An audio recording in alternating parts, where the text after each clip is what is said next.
Hi everyone, and welcome back to another Squiggly Careers podcast. I'm Helen, one of the co-founders of Amazing If, and I'm here as ever with Sarah. Hi everyone. And today we're going to be talking about really specifically how you can make a big impact on your new job, and we're going to talk about 5 areas that we think make a real difference. And Sarah is going to be a live case study for the day. Basically, you're using me as a guinea pig, aren't you, this morning? Kind of. I have had a few new jobs in my time, but I feel that your experience is so fresh and so relevant that you are the best guinea pig. Right, great. Lucky you. But before we go into that, and before I kind of talk about the 5 areas that we are going to focus on because we think they make the biggest difference, Sarah just told me before we started, she's like, I've got some stats that I can share with everybody. And I haven't read the email. It's all about our listeners and where they are on the podcast. So this is interesting for me and hopefully for you. So Sarah, over to you to educate us.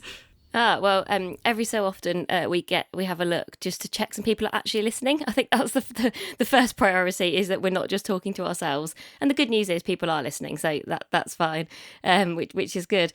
And people are still sending us really good feedback, which I really do appreciate. Actually, even this morning, somebody emailed us about last week's episode, which was how to manage your manager, and say she's moving to a new job in Asia. And she found it incredibly helpful, and really looking forward to the next topic. So thank you to everyone who does send us feedback. We've said it before, but it's so rewarding and just really helps keep motivating us to make sure we get these out every week. We have lots of people listening in the UK, as you'd imagine, and in places like the US. I know some people in Australia, so I feel the people listening in Australia are probably people I know who I've gone, I've done this podcast, please listen. But did you know we have 108 listeners in China, Helen? I did not know that because I didn't get this email, but that is very interesting. Oh, wow. Yeah, we do. So, we have over 20,000 listeners in the UK, but those 108 in China, spreading the word. Where do we have 1 or 2 people, Sarah, that need to spread more? Oh, that's as low as it goes. Really? Okay. Yeah, that's the most. So the kind of top 3 are the UK, the US and Australia, closely followed by Ireland, France and Canada. And then, lots of different places. So I feel it makes me feel very jet set, like, we're so international. So I still associate that with being really glamorous, all the different countries. Oh, well, thank you, everybody, for listening. And actually, I'd love to know how you heard about us. So because it helps us to reach more people. So maybe if you could let us know that maybe by email, which is getintouch@amazingif.com, or on any of the places you can find us socially, which is really Instagram and Twitter. That would be really helpful to us because it helps us to reach more people with what we're doing. So let us crack on with today then. And getting a new job is all part of Squiggly Careers. We are going to change jobs far more than the generations before us did, because organisations are changing, our expectations of work are changing, and it's just a lot easier to do it. And often people now are even going back to companies they've worked in before. There's this kind of concept called boomerang employees. So this idea of changing jobs more frequently, and actually because of that needing to make an impact more quickly, is ever more important. And that's the theme of today's podcast. And there are 5 areas we're going to focus on. As we said earlier, Sarah's going to be our live guinea pig. The areas, just for summary. Guinea peg? I was thinking this is basically like me having a appraisal live on air. I love it. I don't think I've ever given you a live appraisal, so that's my entertainment for the day. But the 5 areas then. The first one we're going to talk around is context. So that's kind of how you really quickly can understand your business. The second one is around getting clarity. So how quickly can you understand what your objectives are and the expectations of those around you, specifically your manager. The third area is relationships. So how you can build them in that kind of first 3-month period, and also how you can make some allies that can offer you support and guidance. Fourth area is brand. So how you let people know who you are, what's important to you, what you stand for. And the last thing is really about success and impact in its kind of most specific sense, and that's quick wins. So how can you get some quick wins done in the first 3 months? And how can you plan for that? How do you find out what they are? So they're the 5 areas. So let's start with the first one, Sarah, which was context, and the quickest ways that you can get your head around a business when you come into it, because I think that can be so daunting when you feel like everyone knows more than you. Your imposter syndrome's on high alert, and you're thinking, how am I going to succeed when I've no idea what anyone's talking about? What did you do in your current role? So this is something I actually did think about quite a lot before I joined my current company, because I was changing the nature of the sort of place that I was working in quite dramatically. So I moved from working for Sainsbury's, which is obviously a massive organisation with like 200,000 people, to a company, small creative agency that's got 70 people. So I thought the getting to know that organisation, the way it worked and the people, the dynamics was going to be really important to me because I wouldn't have a lot of reference points. And so the first thing, very quickly, I think probably within the first week, I introduced something called like an adopt a managing director scheme. Right. So I basically emailed everyone and said, I'd really like to get to know you all and I'd really like to understand what you do. Can you just adopt me for something? I'll pay for you to have a coffee. Just take me out for a coffee. Take me onto a shoot. Let me come and sit by your desk for half an hour while you're doing something you have to do every month. I sort of don't really mind at all what it is, but just I really want to spend some time with you. You tell me when works for you and what it is you want to do. And then I sort of threw it out to everyone and really, really hoped that someone was going to respond. You'd be not adopted, just left on your own in your meeting. Just left, yeah. And you know what? It did work well because obviously people did it in a different kind of periods of time. But actually lots of people used it as an opportunity. Some people just wanted to kind of have a coffee. But some people were like, oh, I'm doing this specific thing. Do you want to come along for like an hour? And that's actually quite a nice way to get to know people, in a slightly less formal setting. You're not in a meeting. So it was one thing that I did, but it did work really well. I'm just thinking about when we get onto brand later, I actually think that even your terminology of things like that, that's very you. Yeah. I know you really well, but even rather than something kind of standard that everyone might say is let's have a one-to-one. That's not very distinctive, but you kind of sort of branding that as adopt a manager will start to make people think, oh, Sarah's got a slightly different approach. Sarah's got an interesting way of terming things. So I think when we talk about brand later, even though having those sort of hallmarks that bring your personality and your approach to life are quite interesting, and you can apply them in, like they would have been some of your first meetings, right? Yeah, first week, so you can do it that quickly. I'm just thinking for me, I work for Microsoft now, and one of the things that was really confusing for me when I started at Microsoft was the acronyms. Yeah. So we love an acronym here, probably more than any organisation I've worked in. We have glossaries of acronyms, all kinds of things, and I think that can be quite excluding to new people because you've no idea what people are talking about because they're literally talking a different language to you, and it's very internalised language. So I think a very simple thing is just to make sure that you ask questions about what that acronym means. And I know that sounds really small, but when you're trying to understand a business and some of the processes or activities are masked in acronyms, you're not going to be able to understand what people are talking about. And you've got to be brave enough to say in the middle of the meeting, whether it's your manager, your manager's manager, or your peers, hang on a minute, what does that mean? And I still find myself saying it, to be honest, but I found myself saying it all the time in the beginning. And actually, I think it helps your peers and your colleagues to remember that they're talking sort of internal nonsense most of the time, that actually we should talk common sense to each other. So I would say, don't be afraid to ask questions of things that you don't understand, particularly acronyms, which don't help at all. Any other tips for when you're understanding a business when you start? I think I was just thinking about it then as you were kind of talking about the acronym point. One of the things that I've done probably better in the last month or so, I've probably been in my current role now just over 3 months, is making time to have what I would call kind of the meeting after the meeting. So sometimes when you're really new, you are sitting in meetings where you might be able to ask a question about an acronym, but there's probably quite a lot of that meeting that means you've got questions or there's things you don't understand, and then working out kind of who can help you understand and make sense of that meeting, I think is actually really helpful. And I've got better at that more recently. So rather than I naturally often try and figure things out for myself. And because I'm naturally more kind of introverted, that appeals to me. I'll think, I'm maybe not going to ask loads in the meeting, but afterwards I'll sit and squirrel away and try and figure this out.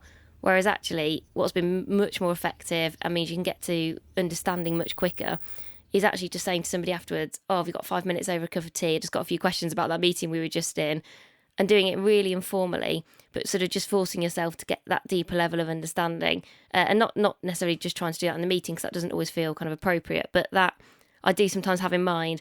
I need a meeting after a meeting, and they look very different. The meeting after the meeting tends to be a 5-minute coffee, a half an hour chat, or it's something that I'll make a note of to bring up in the next time I'm catching up with my manager or something like that. I love that idea. when you said meeting after meeting, I was like, oh no more meetings. But I think the coffee and just inviting someone to the coffee is a lot more palatable. Okay, let's move on to the next one. So this is about when you come into an organisation and you aren't really sure what good looks like in terms of maybe your manager's expectations or what you're trying to achieve. So how do you get to clarity so that you can, I think, feel reward from the impact that you're making? Yeah, I was thinking about this and the reality of what I've actually done. So I'll share that and we can decide whether we think that's the right thing or not.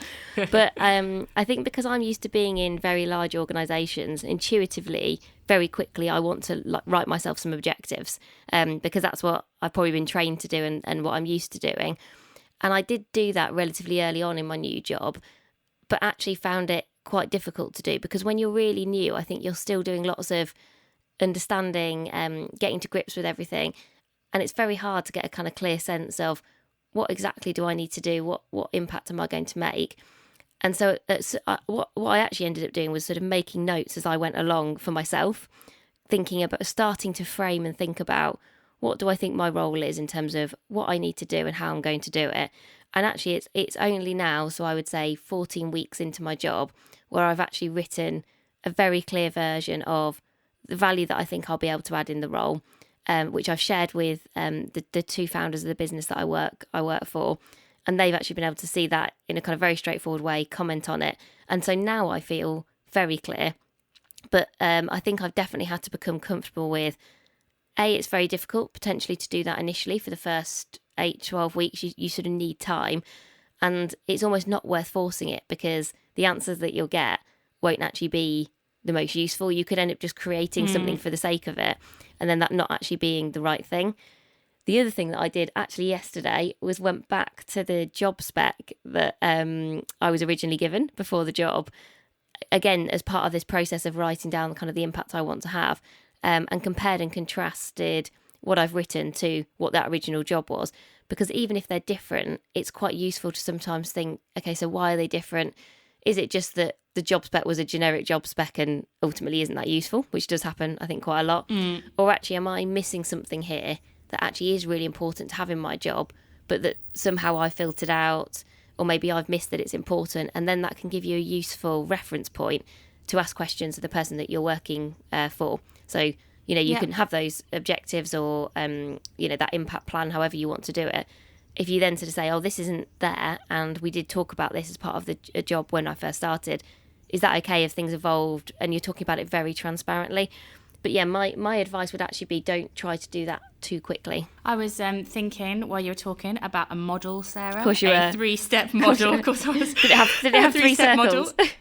It all begins with the same letter. You'll be pleased to know. Excellent. So you've just created a model there while I was having my appraisal with you. It feels like you maybe weren't listening to me.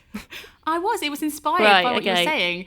I was thinking about what you were saying about don't almost define what you're supposed to do too early and have some space to think about it, and that may be a way that you could take control of that. So you could set the expectations with your manager about your first 3 months, because I think it's really easy when you organisations, and I've done this with my team and I kind of slap my hand for it, when you give them work that's already in flight and you're like, if get on with this, you'll learn it really quickly, and you kind of take away their discovery time, which is the first D, the first step of the model.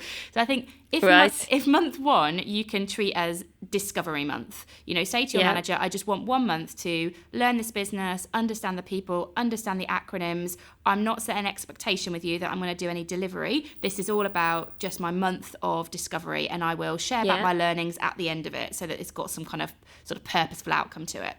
Then month 2 is all about definition. So this is about, okay, now I understand the organisation. Let me take that job description, so the point that you were saying, and let me just see if I understand all of the things that are on that job description and I maybe agree with them based on what I have discovered. And you can maybe redefine some elements of that job description based on that.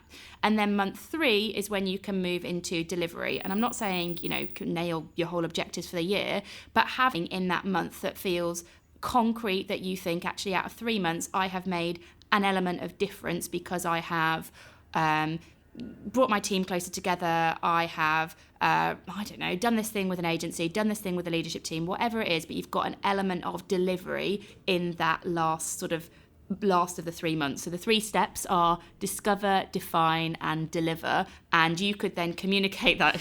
Sarah's just laughing at me because she knows what I'm like. But that could be a way that you could communicate with your manager, if they don't think you're too weird that you're presenting a model to them, of how you might want to take ownership of what your first 3 months look like. I've just got images now of people listening to this podcast, starting new jobs and saying, well, I listened to this podcast and there's a 3-step model, and people just looking at them going like, what are you talking about? Do it in a way that feels authentic to you. That would be the sort of thing that I would do. Yeah. And I'd have a manager probably going, oh, okay, just go do that.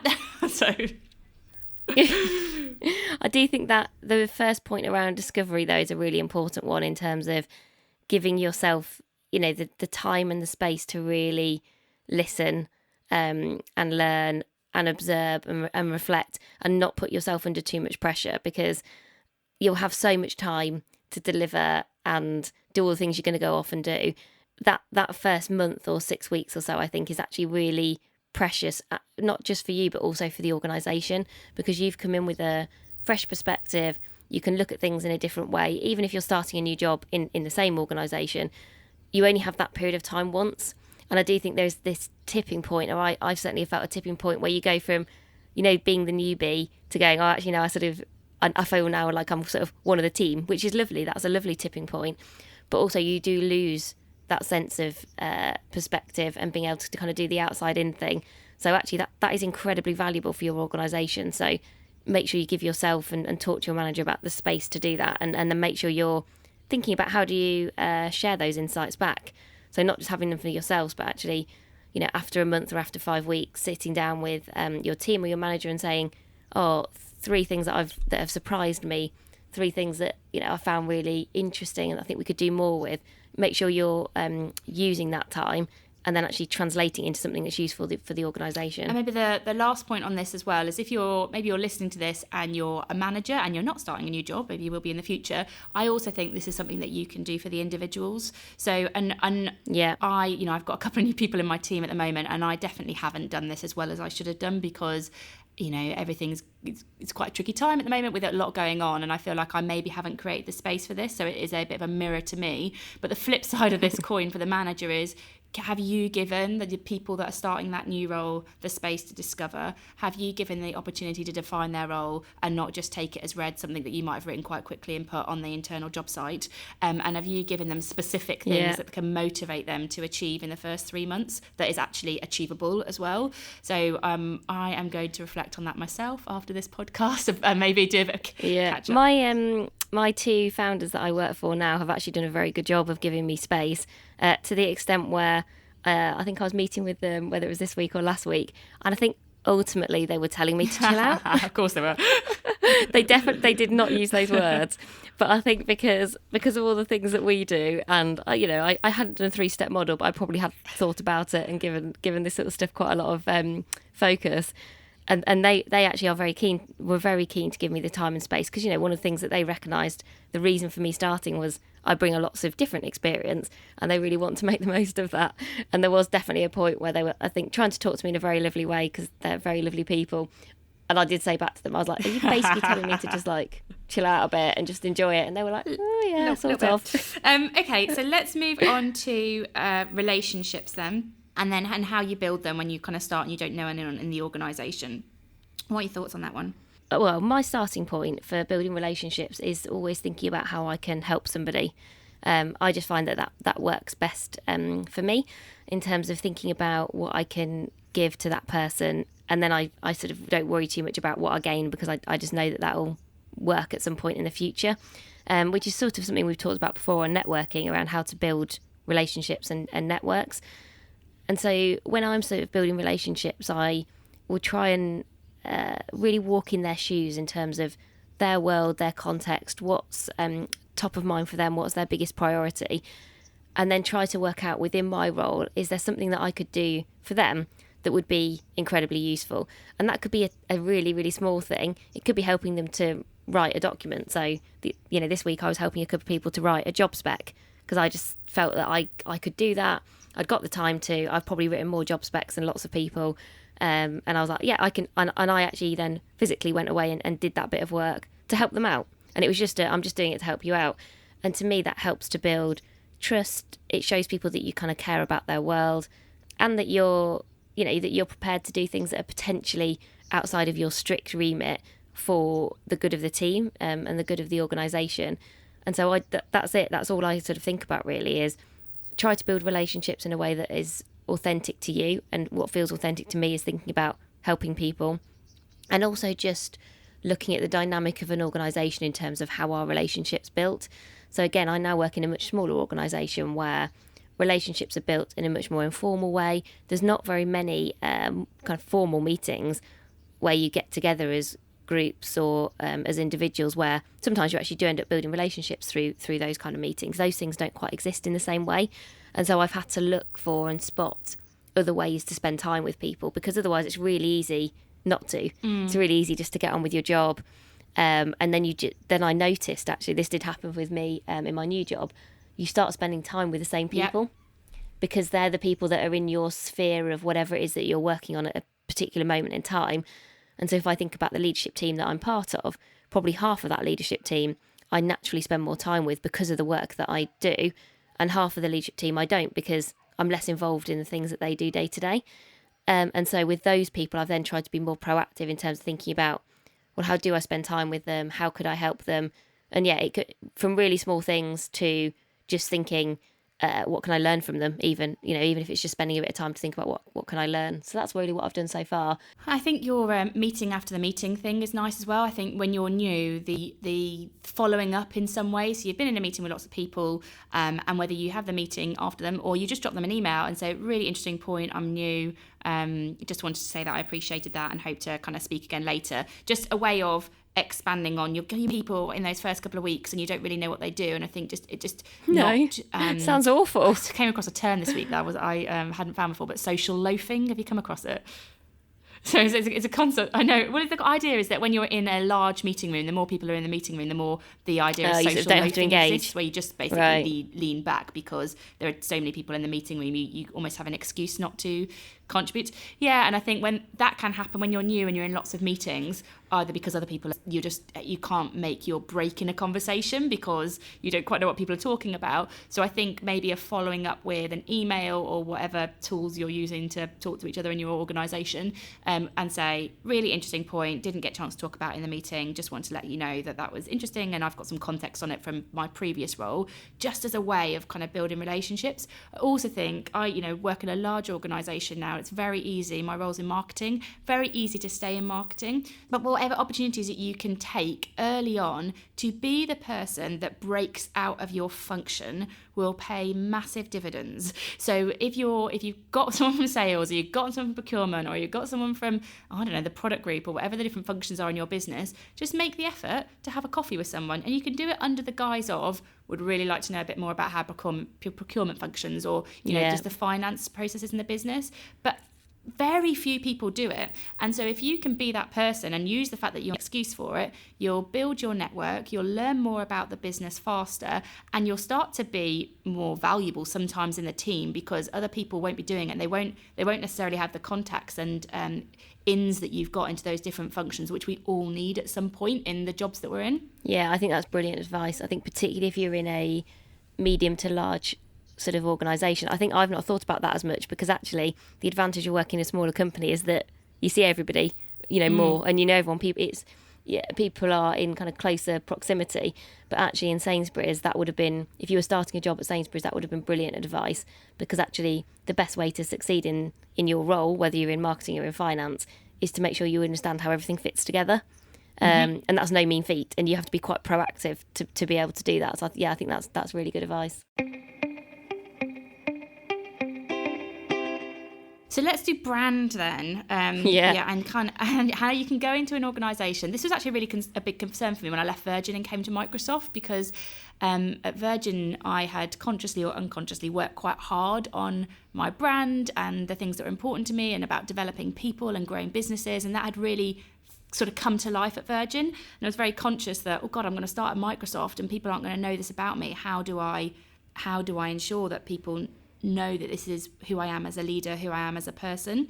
And I had a bit of coaching before I came into Microsoft, so I could do that, but which I can share a little bit of. But from your perspective, I think you're similar to me. You've got quite a strong brand and things that are important to you. How did you go into your current role and, if it's not too corporate a phrase, land your brand? So when you say that's not too corporate a phrase, me. I'm just sitting at home in my study just thinking, no. So saying that, what I'm about to say is potentially incredibly cheesy. So one of the things I did do, so this is a real life example, not with everybody in the company, but with a particular group of people, so probably a team of about 16, 17. They invited me along to like a monthly breakfast that they have to introduce myself. And I did introduce myself using my values. Of course you did, Sarah. See, you mock me, but really, we're very similar. I know. I just enjoy mocking you, really. That's the thing. So I was like, right, do I do this? I'm not sure how it's going to go. I'm not sure how people will react to it. If I'd have done it at Sainsbury's, after sort of 6 years, people probably knew me well enough that they'd be like, yep, that's Sarah all over. Whereas I just thought, I'm not sure. People might be a bit cynical. They might not even really understand what values are. And so, I didn't do a big detailed overview of everything to do with my values. But what I did say was, I really believe in, continual development, always having kind of this work in progress mindset. And I've spent a lot of time thinking about my values, which are the things that motivate and drive me. So I thought a really good shortcut to introducing myself this morning was to share my top 4 values and a small example of how these values come to life, either in my personal life or at work. And what that allowed me to do was to tell some stories, which are always more interesting than anything else you can say. It meant that I could talk a bit about my personal kind of life as well as work. So it just makes you a bit more human, I think, and accessible. And it was a really good shortcut for, me and the way that I kind of want to show up at work. And what's interesting is everybody remembers that. Everyone in that team, quite a lot of people afterwards have said to me, oh yeah, because when you did that values thing, or oh yeah, when you introduced yourself in that way. And I think because it was different, it stood out. And it doesn't mean, it didn't mean everyone had to love it. It did do a good job, I guess, of very quickly getting to what I stood for and what I found, what I guess I find to be really important. So that is one very specific thing that I did do, that I guess showed everybody what it is that I brought to the organisation. I also did something on values when I started here with my team, so I think that we've got that one up, because we know that knowing your values, I think, is such an important part of having a great career and people building relationships with you. So if you haven't done that already, then I think investing in your values is a really useful thing to do. In the next, I don't know how many months, we'll be doing something like potentially an online program on values that might help you if you're listening, so that could be useful. Now you said it, we've actually got to do it. We have got to do it. Sarah, we are doing it. Just right, yeah.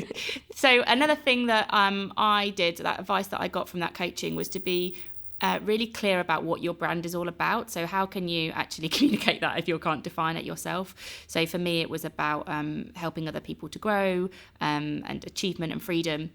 And then some of the things that I did was I sort of started an internal blog when I first started at Microsoft called Growthful. I also did one when I was at BP. And actually, I'll be really honest, neither of those things continued for the entire time that I've been in the organisation. Like, I don't write that Growthful blog anymore. But it was very useful in my first 6 months to share with my team what was important to me and what was reading. I think after that point, I was fully transparent about the things that I did outside of work, so that sort of filled that gap. But it was a way of me saying, these are my thoughts on development, learning, growth mindset, which aligns, for example, very strongly with Microsoft, and here are some ideas that you can use. And people just saw that I did this stuff outside of work. It was very authentic to me, and it helped them, and it also started a slightly different conversation with my team about their development, and that then built the relationship I had with them. So that's probably another thing. But I think the first thing is, what is it that you want to be known for? You have to answer that first, and then think about maybe a couple of small actions. It can be the language you use, it can be how you engage or run meetings, it can be information you share, but think about a couple of small actions that bring that to life. If you want to be known as a really creative person, can you run a workshop in month 2 for how people can do creative problem solving, whatever it is, but there'll be some small actions you can take that bring it to life. That's exactly what I did. I thought, so one of my super strengths is developing others. And one of the things I did very quickly after arriving in my new job was say to everybody, once a month on a Wednesday afternoon, you can book in to have a one-to-one coaching session with me. Anyone can book them. They're completely confidential. All the slots are there and ready to go. It's there if you want it. And it was just and that's quite probably quite an unusual thing. There won't be that many people who'll be able to offer that. But that simultaneously, I guess, hopefully provide something really helpful to people in the organisation who want to take advantage of it. But obviously, simultaneously, it tells people a lot about the things that I'm great at, what I want to be known for. And I do think about that. I do think about what are my strengths and how quite quickly can I put those strengths into action, even if they're in really small ways. So last one then, impact and quick wins. How am I doing so far? How am I doing so far in my appraisal? You still got your job at this stage, but it could all go wrong now. Just so so keep the bar high. Oh, okay. So impact and quick wins. Then let's be realistic about what you can achieve in a 3-month period. How do you plan for achievement and quick wins? Yeah, do you know what? This is the one that I find difficult to think, because I'm a planner. So if I could plan everything in my life forever, I probably would. I really like a plan. But I actually find it hard when you're going particularly into a new organisation and a new job, to know what those quick wins are at the start of your role. I think is quite difficult. What I think I found most useful was being on the lookout for them, if that makes sense. So actually, as I was going through each week, at the end of every week, I would make a note of, this could be something that I could do quite quickly that would be valuable that we don't have at the moment. This is a gap that we've got that just feels like it needs filling. So for me, some of the things that I did, which are really small, were things like we didn't have all company meetings. We think we'd had them previously. We'd not had them for a little while. And I just thought, okay, well, I can, in my role, I can make that happen. I can get those dates in the diary. I can hold and kind of facilitate the first all company meeting. We've done a couple of those now, and they're sorted. So that's a really small thing. That's basically me booking in a meeting and making sure that we've got some content for that meeting. But that's a good quick win. It gets everyone together. Brilliant. One of the other things that I've done is introduce something called How Are You Doing, which is a all company feedback survey, using something called Typeform, which allows everybody to do it really quickly and anonymously. Typeform is very good for that if people need a kind of mechanism for asking questions and getting responses. And again, I just observe really quickly, it's quite hard to know how the organisation as a whole is feeling. I'm not in a big organisation anymore where I can say, oh yes, can I have your colleague engagement survey results, please? Because those things just don't exist. And so to give me some insight and some data really quickly into how people are feeling, what we as a leadership team could do differently and better, I was like, right, again, I can just do that. I can make it happen. And I do procrastinate a little bit and want things to be perfect and right the whole time. And what I've had to force myself to do on a few things, particularly in this first 3 months, is to go, the done is better than perfect thing.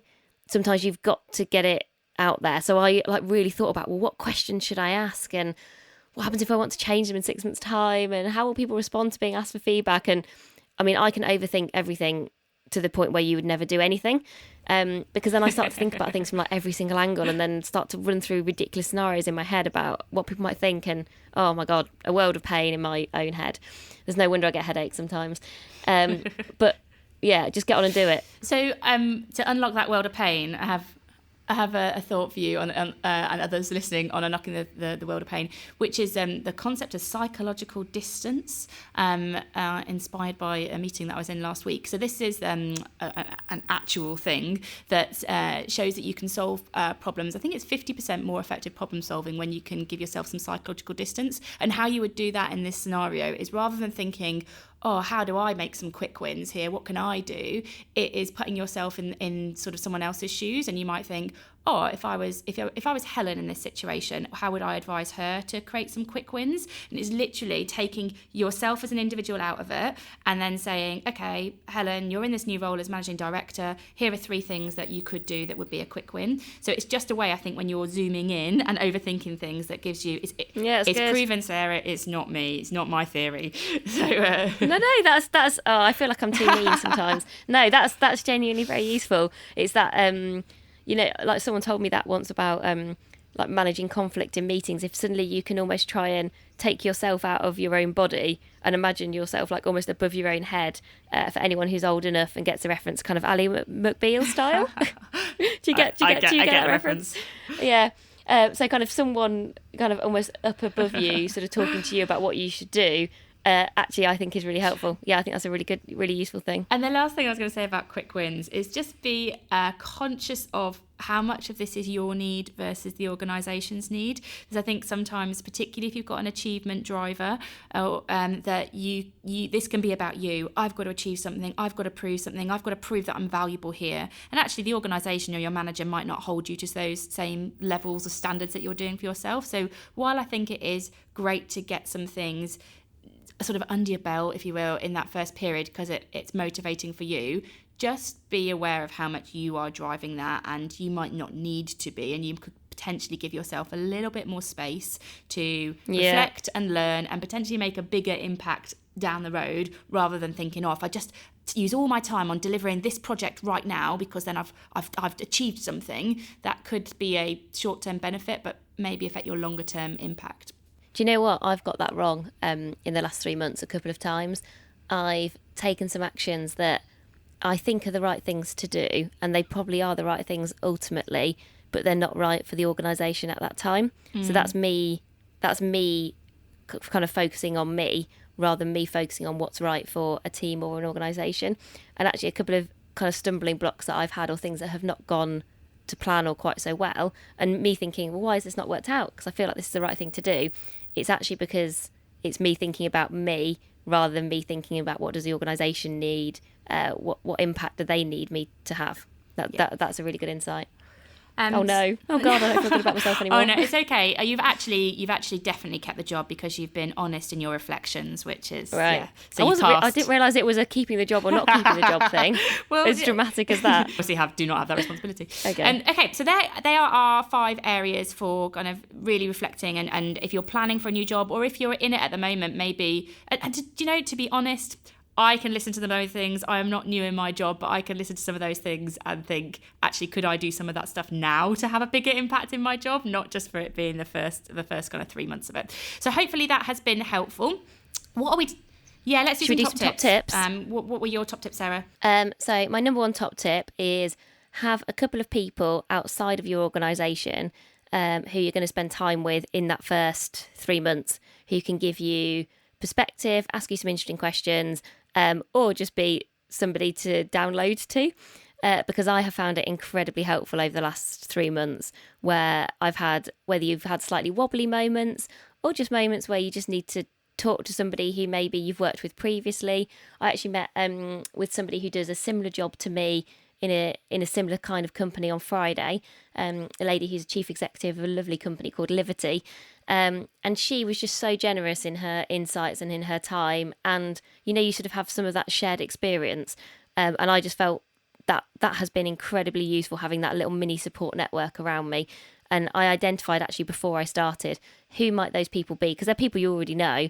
And how can you just make sure that you're prioritising spending some time with those people? Because that has been really energizing for me, and it's also been really good, if you're having, if you need a bit of a confidence boost, or you will know every time, because you get a WhatsApp every time. I need a confidence boost. So you will have experienced all the ups and downs of the first 3 months of a new job, but that little mini support network, I think, really comes into its own in the first 3 months. And my top tip is really a resource, and that is a book. So if you want to go into this further, there is a book written by a guy called Michael Watkins and published by Harvard Business Review, which is all around the first 100 days.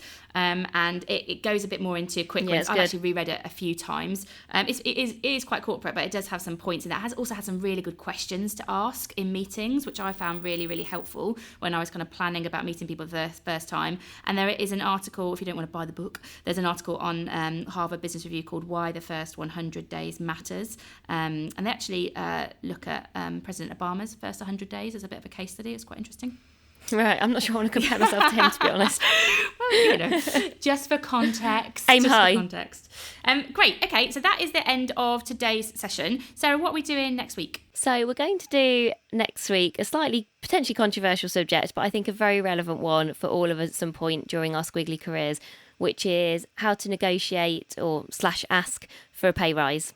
So how do you, whether you're in an existing job and you want a pay rise, whether you're getting promoted in a current company and want a pay rise, or you're moving to a new job and you're negotiating your salary and everything around that, how do you go about doing that in a way that works for you and works for the organisation? Yeah, very hard, I think. So we can share each other's tips. So it definitely is one of those things that brings out the confidence gremlins in you and the maybe all the different kind of fears that go on. So yeah, that should be useful. And in the next week, before we do the podcast, I'm going to ask 10 different people how they've approached it. Okay. So that we'll share next week not only kind of our insights, but actually the insights from lots of different people. Because I think people I've seen and experienced people do this in very different ways, actually all equally effectively. So we'll try and bring to bear as much of that knowledge and wisdom as we can.